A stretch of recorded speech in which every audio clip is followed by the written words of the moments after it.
মানুষের জীবনে সবচেয়ে গুরুত্বপূর্ণ জিনিস কি বলতে পারবেন? আচ্ছা, আমি বলছি, একটু মিলিয়ে নেবেন। 1. স্বাস্থ্য। শারীরিক এবং মানসিক সুস্বাস্থ্যের গুরুত্ব অপরিসীম। আপনি যতই সফলতা এবং অর্থ উপার্জন করেন না কেন, শারীরিক অসুস্থতা এবং মানসিক অশান্তিতে আপনি কোনো কিছুই উপভোগ করতে পারবেন না। 2 নম্বর, সম্পর্ক এবং ভালোবাসা। আমাদের পরিবার, জীবনসঙ্গী এবং বন্ধুবান্ধব, এই যে সম্পর্কগুলো আছে, এগুলো আমাদের জীবনের চালিকা শক্তি। আমাদের সম্পর্কগুলো যদি সুন্দর না হয়, তাহলে আমাদের জীবনে নানা রকমের অশান্তির সৃষ্টি হয়।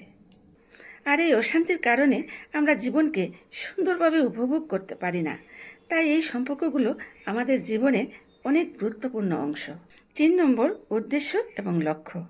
আপনার জীবনে যদি উদ্দেশ্য এবং লক্ষ্য না থাকে, তাহলে আপনি নিত্য নতুন বাঁচার অনুপ্রেরণা পাবেন না। আপনার জীবনে উদ্দেশ্য এবং লক্ষ্য থাকলে আপনি প্রতিদিন বাঁচার অনুপ্রেরণা পাবেন। উদ্দেশ্য আর লক্ষ্য ছাড়া জীবন হলো হাল ছাড়া নৌকার মতো। তাই জীবনে উদ্দেশ্য আর লক্ষ্য থাকা অত্যন্ত গুরুত্বপূর্ণ।